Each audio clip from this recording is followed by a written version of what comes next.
Uma alegria muito grande estar aqui com os irmãos. Depois de um certo tempo, sem estar devidamente... Deixa eu ver que está quente agora. Um calor. Tem um som aqui. Passei assim por um período de problemas pessoais. E então eu resolvi, estava conversando com os pastores, eu pedi tempo para poder buscar encontrar no Senhor equilíbrio, forças para poder vencer as adversidades e voltar para o lugar para o qual nasci, né? Então o Senhor me deu graça. Aí eu queria reiniciar isso aqui, queria chamar aqui o pastor Renan e o pastor Bruno, que orasse aqui comigo aqui nesse momento, orasse por mim sobretudo. Amém? Vamos orar? Vamos ficar de pé. Senhor, nós te damos graças, Pai, por esse dia, por essa hora e pela vida, Senhor, do teu filho que aqui está. Nós cremos, Pai, sabemos do propósito a qual o Senhor tem para com a vida dele. E nós te damos, Pai, toda a honra, toda a glória, porque o Senhor o sustentou e o Senhor, Pai, permitiu que ele estivesse aqui novamente, para cumprir assim aquilo que o Senhor tem reservado no teu coração para com a vida dele. Todos nós, Pai, temos momentos de aprendizado nessa vida, momentos a qual o Senhor reserva para estarmos guardados e ouvirmos a tua voz de forma mais guardada. E que o Senhor, Pai, separe e reserve este tempo novo que o Senhor está trazendo sobre a vida dele, e cremos que será um tempo novo, a qual o Senhor trará novidades, coisas novas, uma nova capacitação, a qual ele, Senhor, será suprido em todas as necessidades da vida dele. Prepara ele, Senhor, capacita para um tempo novo, a qual ele possa ter um novo nível de intimidade com o Senhor e transbordar tudo aquilo que ele receber do Senhor para todos nós que aqui estamos e por onde ele passar. Capacita cada vez mais o teu servo, o instrui, Pai, e dê a ele, Pai, a sabedoria que somente o Senhor pode transmitir a ele. Que ele possa nesta noite, e em todas as vezes que ele estiver aqui, para ser um instrumento teu, transbordar para nós tudo aquilo que o Senhor deseja transmitir aos nossos corações. Capacita-o cada vez mais. Assim nós oramos e como igreja nós o abençoamos no nome do Deus que é Pai, Filho e Espírito Santo. Amém? Amém. Amém. Obrigado. Amém, amados. Mas assim, eu estava meditando na palavra e estava pensando, fazendo uma análise do que tem acontecido nesses dias, amados. E algumas coisas saltaram assim às minhas vistas com um certo ar de preocupação. Por exemplo, eu não sei se vocês já ouviram falar da Agenda 2027. Não? Agenda 2027?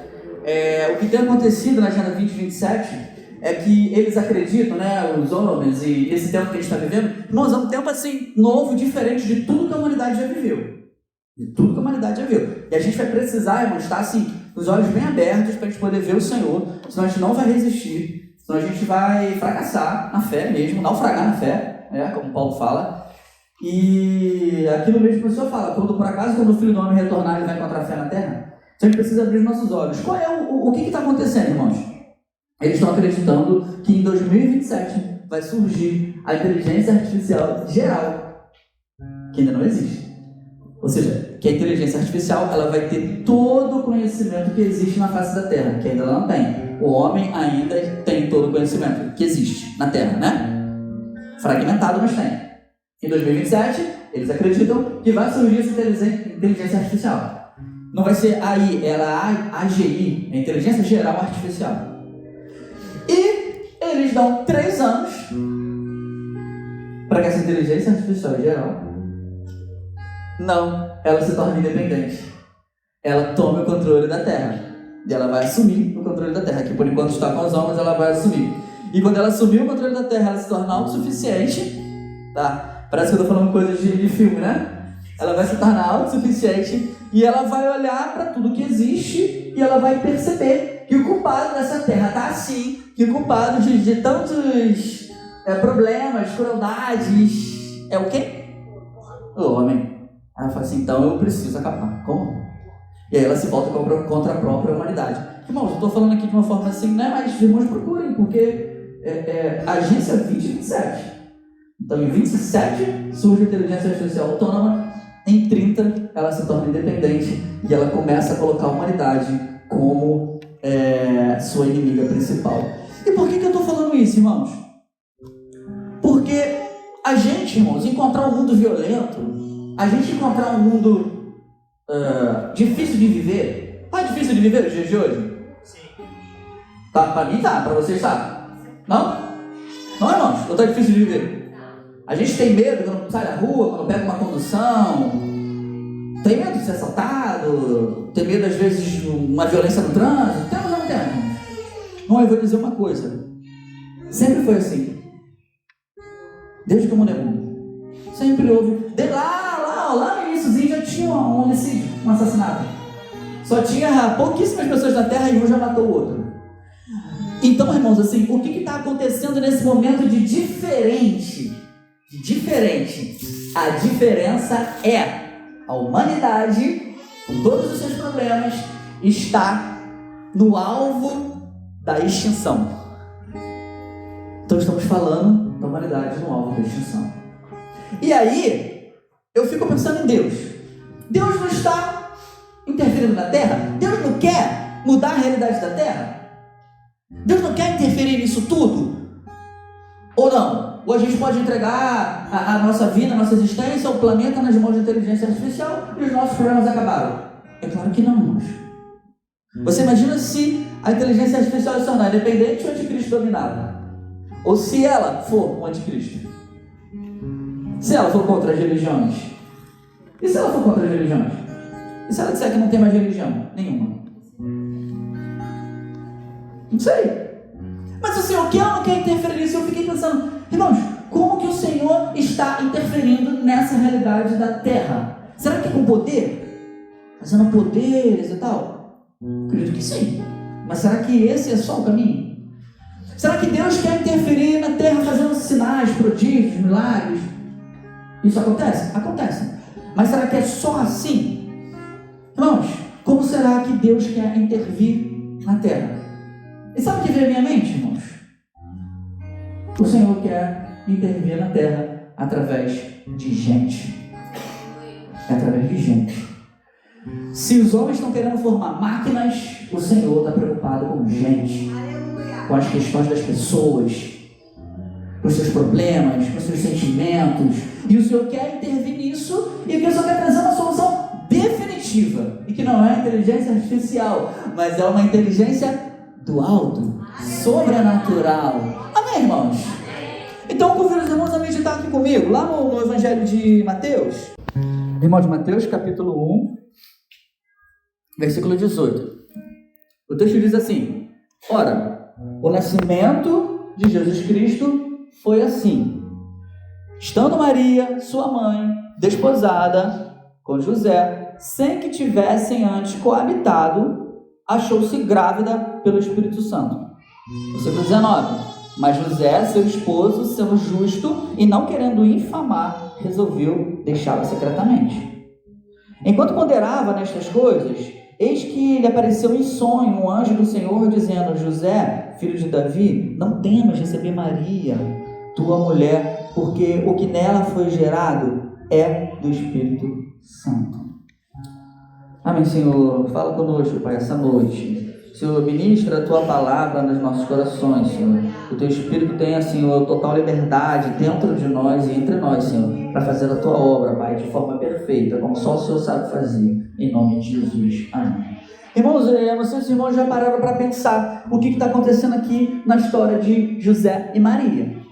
José e Maria estavam prometidos a casamento. Naquela cultura judaica, né, é só os irmãos se lembrarem lá de Jacó, né, que ele, quando chega na casa da sua família e ele encontra a mulher com quem ele né, se apaixona logo no olhar e ela por ele pede o pai dela e o pai dela fala: beleza, você vai trabalhar por mim por 7 anos e depois você a terá. Então ele começa a preparar as coisas para ele poder ter essa mulher. Nesse período em que ele está em preparação, ele coabita com ela? Não. mas eles estão prometidos. E foi a mesma coisa que estava acontecendo aqui com José e Maria. Eles estavam prometidos um ao outro, sendo que eles ainda não moravam juntos. Em geral, durava um ano e pouco, que era o tempo para ele juntar o dote, para ele construir a casa, para ele, enfim, fazer tudo o que ele precisava fazer, para ele poder assumir a mulher como sua companheira. Então ele estava nesse período aqui, vivendo um ciclo natural da vida. Nasceu, cresceu, agora chegou a hora de casar, né? Dentro daquele processo religioso, judaico, escolhi minha companheira, nos comprometemos um com o outro, agora vamos providenciar todo esse cenário. Casamento marcado, tudo bonitinho. E o que acontece? E o que acontece, irmãos? Nesse ciclo, nesse processo que até então, segundo a lei judaica, estava tudo certinho, funcionando. O que aconteceu? Maria apareceu grávida.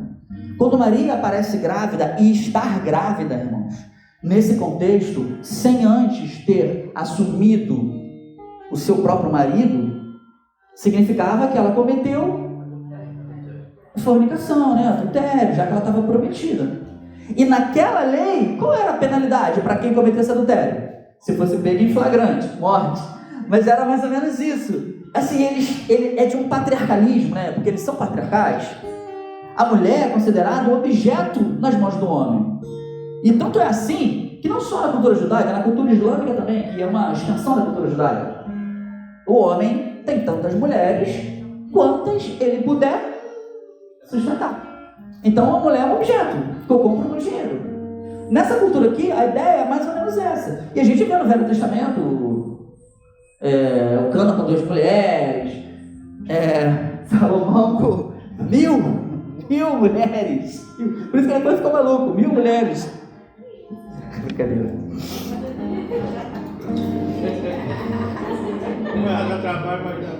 Mil?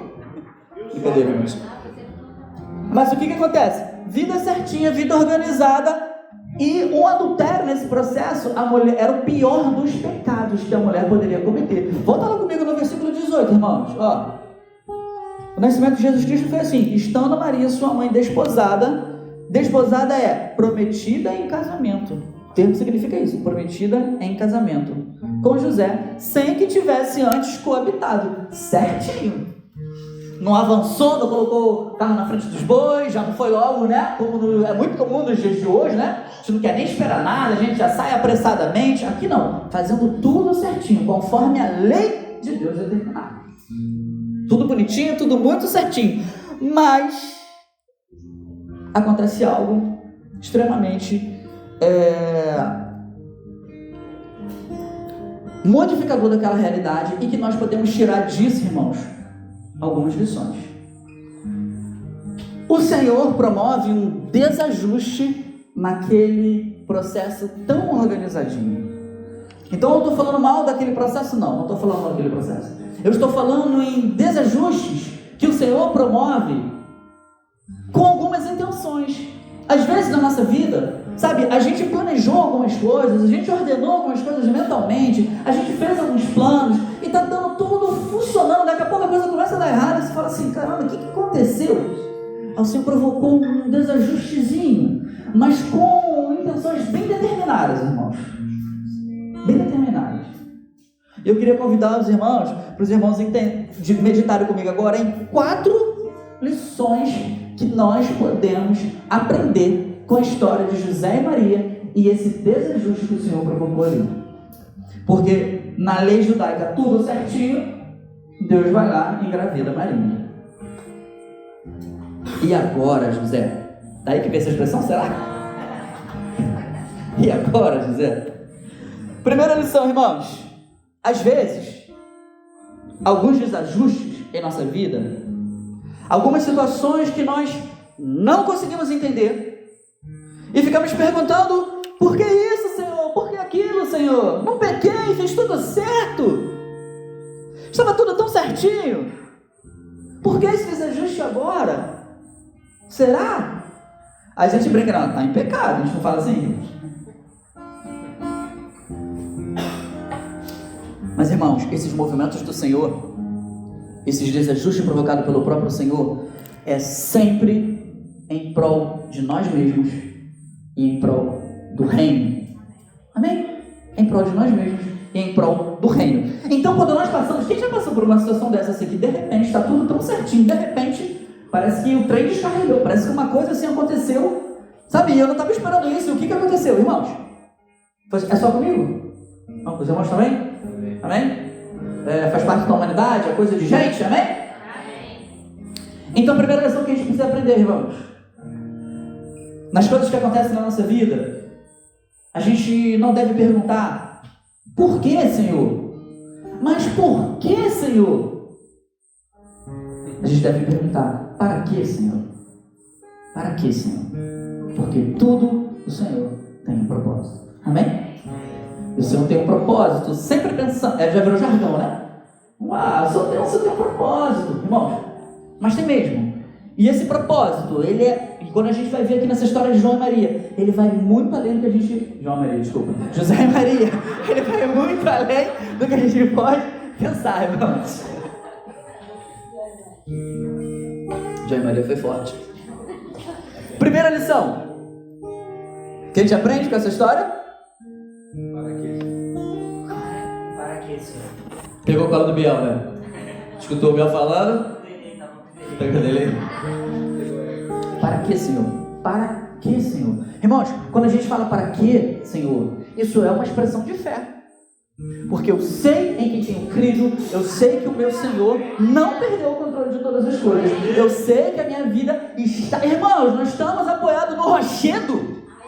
E eu pergunto, Senhor, essas circunstâncias é para quê? Porque ela tem um objetivo. Tem um objetivo. Então não pergunte, por que, Senhor, eu estou sendo injustiçado, esse desajuste agora, essa situação agora, não sei lidar, essa mulher apareceu grávida, que coisa. Não, para que, Senhor, isso tudo? Amém, irmãos? Amém. Segunda lição. Irmãos, todo movimento do Senhor tem o objetivo de, todo movimento do Senhor tem o objetivo de, duas coisas, irmãos. Todo movimento do Senhor tem o objetivo de, primeiro, nos abençoar. O Senhor do universo, olha só, nessa história de José, o Senhor do universo, o Criador, o Deus Todo-Poderoso, o Senhor das galáxias, o Senhor que o universo não contém, o Senhor Criador da humanidade, de tudo que existe, o Deus insondável, o Deus que ninguém consegue ver, que ninguém consegue subsistir na sua presença, a não ser pela misericórdia dele. Esse Senhor estava dando a José a oportunidade de criar o filho dele, de criar ele mesmo, como criança. Esse Deus deu essa oportunidade, irmãos, naquele cenário. Então ele estava ou não estava abençoando José? Estava. Então o movimento do Senhor, ele quer nos abençoar. É porque ele olhou para a vida de José e ele aprovou a conduta de José. Por isso é que ele abençoou José com a possibilidade de criar Deus como criança. Você já pensou? Esse Deus que a gente acabou de mencionar, que agora está lá dentro da tua casa como um bebezinho, você criar ele? Rapaz, que dimensão que José estava, né? Então, irmãos, todo o movimento do Senhor tem o objetivo de nos abençoar. Toda criança confiada a um pai é uma bênção de Deus na vida do pai e é uma bênção de Deus na vida da criança. Amém? Porque o Senhor queria um pai para ele mesmo como criança, o Senhor escolheu José. Então o Senhor promoveu uma bênção múltipla. Amém, irmãos? O pai era a bênção da criança e a criança era a bênção do pai. Toda criança, irmão, confiada. Não é à toa que Salmos 127 vai dizer: a herança do Senhor são os filhos. Herança do Senhor são os filhos. Irmãos, a gente vai ver que isso, a questão dos filhos, a gente pensa assim, mas como? Irmãos, o nosso Senhor, desde o início, lá no Gênesis, se a gente voltar lá no Gênesis, a gente lê, qual é a ordem que ele deu para Adão e Eva, estando eles ainda no Gênesis? Crescer, multiplicar. Para por aí?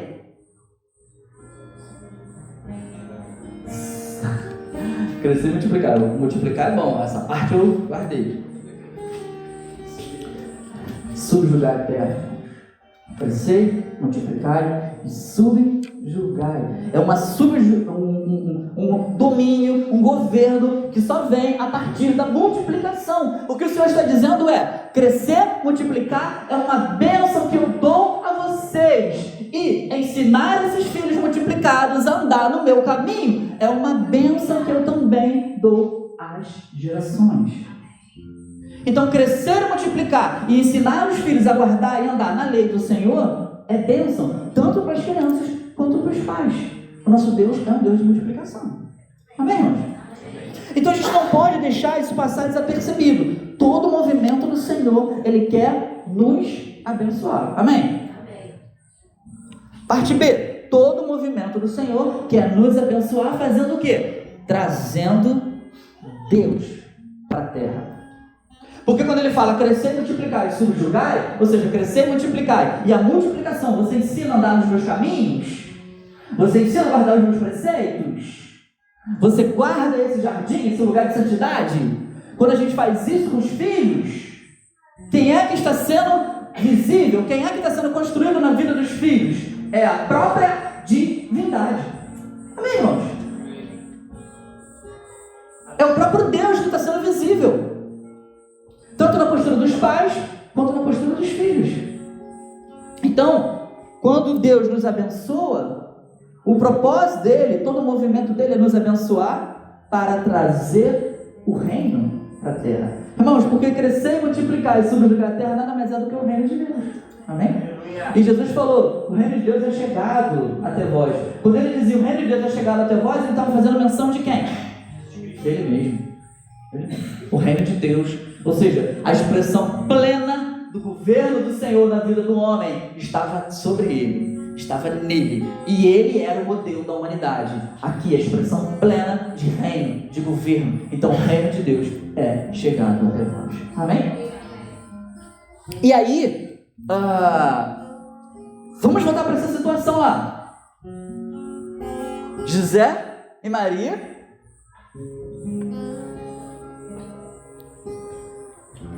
prometidos em casamento. De repente Maria aparece grávida. Movimento da parte do Senhor. Mas tem uma circunstância que a gente pode entender nisso aí. Movimento da parte do Senhor, beleza. Mas eu posso olhar esse movimento da parte do Senhor com olhos naturais. Irmãos, e se eu olhar a bênção de Deus na minha vida com olhos naturais, eu acho que a bênção de Deus na minha vida, ela é o pior pecado que a humanidade naquela época poderia cometer. Uma mulher que era adultéria. Não sei se vocês estão entendendo. A bênção de Deus naquele momento era Maria estar grávida do Espírito Santo, grávida de Deus, amém? Mas se eles olham esse momento com olhos naturais, esquece todo o elemento espiritual, o que de fato, humanamente, de concreto estava acontecendo ali? Uma mulher prometida para o seu marido, simplesmente, antes de habitar com seu marido, aparece grávida. Então, pelos olhos humanos, pelos olhos naturais, aquilo ali era uma cena de adultério. Irmãos, os nossos olhos espirituais precisam se abrir em todas as circunstâncias que a gente vive, irmãos. Em todos os movimentos que o Senhor faz na nossa vida, a gente precisa ter esse discernimento espiritual, irmãos. Se a gente tiver esse discernimento espiritual, a gente vai fazer aquilo que a gente falou no início. A gente não vai perguntar por quê, mas a gente vai perguntar para quê. Sabe, a gente pode olhar todas as situações que estão acontecendo conosco e olhar com olhos naturais e considerar a maior das bênçãos como sendo o pior dos pecados. Ou a gente pode olhar com olhos espirituais e construir um coração de confiança. Amém?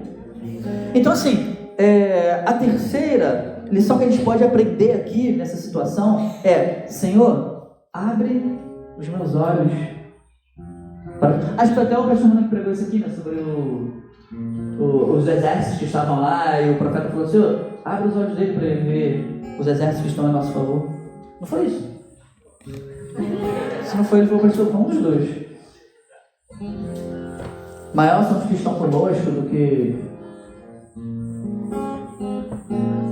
Porque às vezes a gente deixa com que a mente natural, a mente humana, os olhos humanos, os valores humanos, os conceitos humanos reinem sobre nós, irmãos. E aí as circunstâncias, estou falando isso de causa própria, tá, irmãos? E aí as circunstâncias nos destroem, as circunstâncias nos abalam, os medos nos derrotam. Aí bênção se transforma em maldição, se transforma em motivo não de engrandecer o Senhor, mas em motivo de ter medo.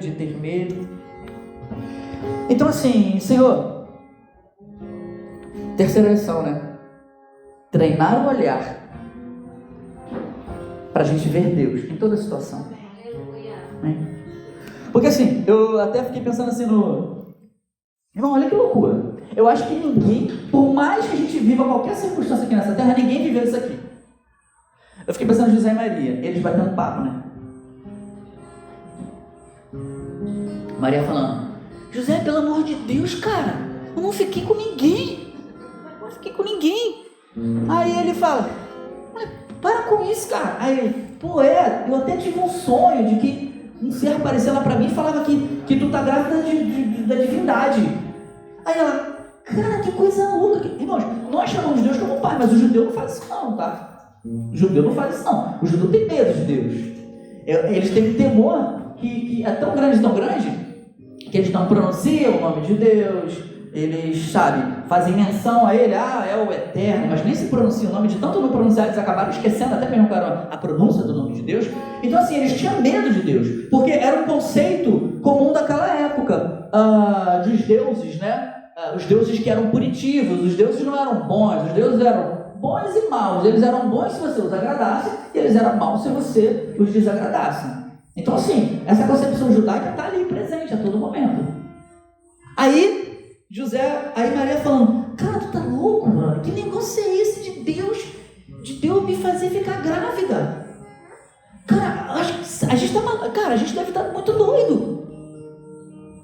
Aí, irmãos, eu fico olhando assim, né? José olhando pra ela assim, falando: será mesmo, cara? Ficou lá no fundo, assim, né? Tem aquela coisa assim, né? Porque, irmãos, na boa, só Maria tinha total certeza que ela não tinha ficado com ninguém. Mas José podia ter desenvolvido: será, cara? Essa mulher é verdade? Eu tive um sonho, mas sabe esse sonho é coisa da minha cabeça? Sabe? É uma coisa assim louca. É uma coisa assim, uma história assim que, contando naqueles dias, ninguém acreditaria. Nem hoje, né? Nem hoje as pessoas acreditam, quanto mais naquela época. Mas, irmãos, às vezes as coisas de Deus são mais ou menos assim. Sabe, onde todo mundo está vendo desgraça, onde todo mundo está vendo, loucura, mas nós, com olhos espirituais, estamos vendo simplicidade do Senhor. Estamos vendo a bênção do Senhor. Estamos vendo a misericórdia dele nos acolhendo, nos dando a oportunidade de crescer, nos dando a oportunidade de amadurecer, nos dando a oportunidade de chegar no alvo que ele quer que cheguemos. Mas isso, irmãos, é só para pessoas que têm olhares maduros, olhares espirituais. Se a gente olhar com olhos humanos, vai ser a maior loucura dessa terra. Amém? Quarta lição, e a última.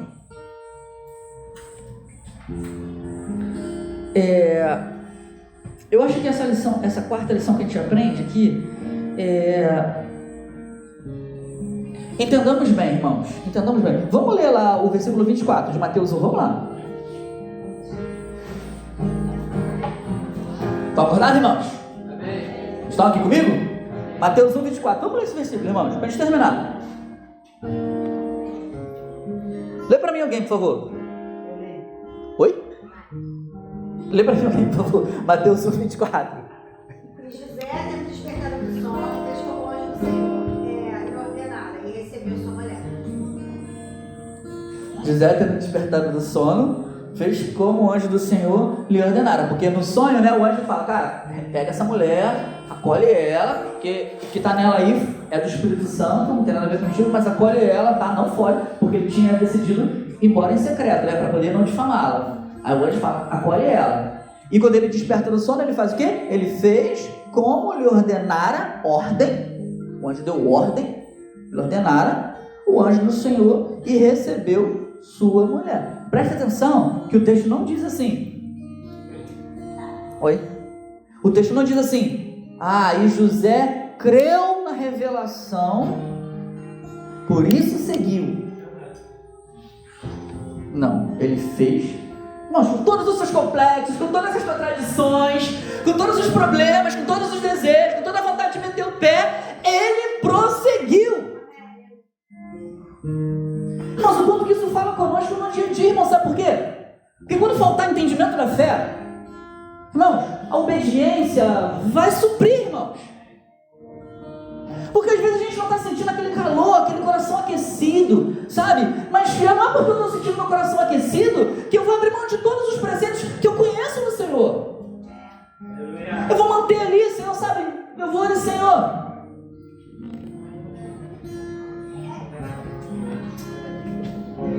Irmão, Abraão não entendeu para onde que ele tinha que ir. Ele não entendeu para onde que ele tinha que ir. O Senhor não falou para ele para onde ele tinha que ir, só falou, sai daí, pega tudo que é teu e vai. Para onde, Senhor? No caminho eu te mostro. Ele foi. Sem entender, irmãos. Ele foi. Sem entender. O Senhor podia ter explicado, peraí, tu vai pegar rota tal, tá? Vai pegar ali o... Foge da Avenida Brasil, que ele é perigoso, tá? Prefere estar numa garça. Tem que quebrar mal pra caramba, mas tem um povo ali meio maluco, passa por ali e fica ali. Na casa. Irmão, Ananias, né? O matador de cristão, o executor, rolou um papo aí agora de que ele se converteu. Aí o Senhor fala, Ananias, vai lá e ora por ele. Fala, por eu, Senhor? Pô, Senhor, não é por nada não, mas por que o Senhor está me falando isso agora? Tu sabe aí, Senhor, que esse cara é um matador, ele mata cristãos, já o Senhor está me dando essa missão. Irmãos, não entendi muito bem não, mas eu vou. Quando o Senhor chegou para Moisés, falou, Moisés, vai lá e fala com o faraó. Aí ele falou, pô Deus, mas eu sou gago, nem consigo falar faraó. O faraó fala, fala logo meu filho, desembucha. É que Deus. Irmão, ele falou, Senhor, por que tu não manda... Esqueci o nome do irmão dele. Arão? Manda Arão, Senhor. Ele falou, Arão vai contigo, mas você vai ser Deus para Arão. Cara, tipo assim, eu não entendi muito bem, mas eu vou. Com a minha gagueira, sabe?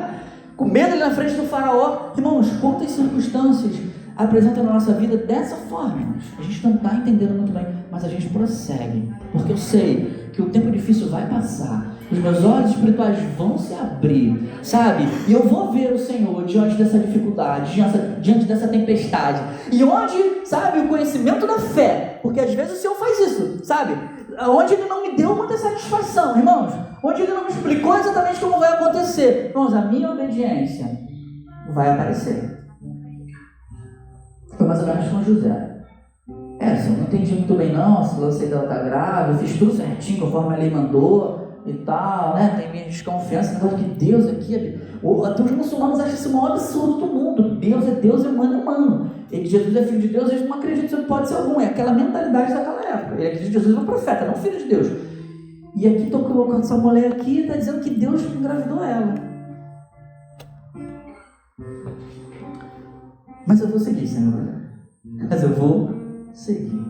Irmãos, assim, quando falta o entendimento da fé, a obediência supre, irmãos. Eu não estou vendo um milagre, Senhor. Eu queria muito ver um milagre. Eu não estou vendo um milagre, mas eu vou prosseguir.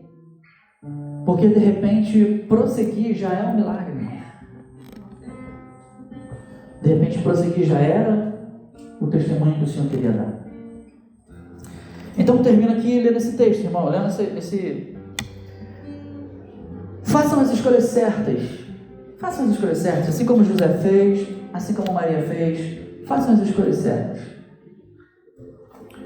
Façam o que tem que fazer, irmãos, mesmo que você não queira. A grande questão é quando a simplicidade das nossas escolhas,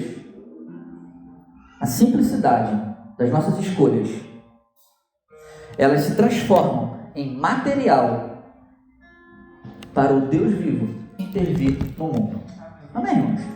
A simplicidade das nossas escolhas se transforma em material para o Deus Todo-Poderoso, o nosso Pai, intervir na realidade fria, seca, cruel desse mundo. Amém? Então, irmãos, Deus não vai interferir no mundo por computadores, Deus não vai interferir no mundo por governo, governantes, nada disso. Deus vai interferir nesse mundo por gente, e pela gente que se encontra no corpo dele. Deus vai mudar a realidade dessa terra pela igreja. Amém? Talvez a gente esteja abalado por algumas circunstâncias, talvez a gente não esteja entendendo muito bem as coisas que estão acontecendo, mas, irmãos, prossigam para o prêmio da soberana vocação. Amém? E o Senhor, no tempo exato, há de nos dar o escape, há de nos dar o livramento, há de fazer com que os nossos olhos espirituais se abram e a gente veja o presente, e a gente veja a bênção incomensurável com a qual Ele nos abençoou. Amém? Porque Ele nos deu o Senhor, o Espírito. Como Ele nos dando o Senhor e nos dando o Espírito, não nos dará juntamente com Ele todas as outras coisas, irmãos. A gente só precisa ter um coração de fé, um coração de persistência, de perseverar. Amém? E o Senhor vai nos abençoar em nome de Jesus. Amém?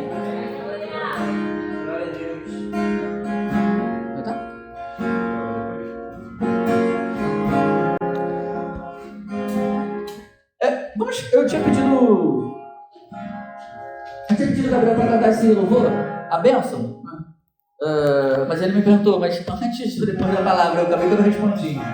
Ele cantou antes, mas eu vou cantar depois. Porque esse louvor fala muito do meu coração, irmãos. Porque ele fala de a bênção do Senhor se multiplicando, porque é o que a palavra fala, sabe? Ele é bom, ele é benigno, sabe? Para esquecer os erros e para nos abençoar até 1000 gerações, irmãos. Na nossa vida, nos nossos filhos, dos filhos dos nossos filhos, e do filho dos nossos filhos, e enfim, uma geração toda abençoada pela presença do Senhor. E se a gente pode deixar um legado para os nossos filhos, a gente pode deixar, sabe, uma coisa boa para eles, irmãos, se a gente pode fazer isso, é deixar o próprio Deus na vida deles, é impactar a vida deles com o Senhor que nos impacta, que nos impactou e vai ainda nos impactar, irmãos. É isso que nós podemos deixar para os nossos filhos.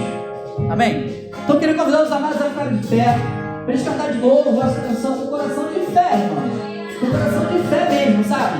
Crendo que o Senhor nos abençoa, que o Senhor é bom, que a gente não entende como pode abençoar seres, às vezes, tão desanimados, tão fracos, seres tão pecadores, seres tão pequenos, mas a gente é abraçado e acolhido pela bondade do nosso Senhor, amém? Pela bondade dele que nos chama a caminhar, a prosseguir, mesmo sendo que nós somos, ele nos chama a prosseguir, mesmo que a gente vacila, a gente tropeça, a gente cai, mas a gente tem uma mão quando a gente está afundando em Pedro, uma mão que sustenta e fala, levanta, eu sou contigo, pode segurar na minha mão, segura na minha mão, segura. Se você quer vir, se a tua fé é esclarecida, ao ponto de você andar sobre as águas, vem sobre as águas, vem, está liberado sobre você, vem. Mas às vezes as circunstâncias, sabe, um momento vai mudar, e a gente vai olhar e vai ter medo, e quando a gente tiver medo, a gente vai afundar, e aí a gente pode descansar na certeza, e quando a gente afundar, o balão vai se estender, para dizer, vem, eu te tiro desse buraco, eu te tiro desse medo, eu te tiro desse processo de afundar, irmãos. Porque a bênção de andar por sobre as águas, ou de aliviar o nosso afogamento, é a mesma bênção, é produzido pelo mesmo Deus, pelo nosso Senhor, pelo nosso Pai, e nós só precisamos crer, nós só precisamos que os nossos olhos espirituais se abram, e a gente veja a bondade vontade do Senhor na nossa vida. Em nome de Jesus.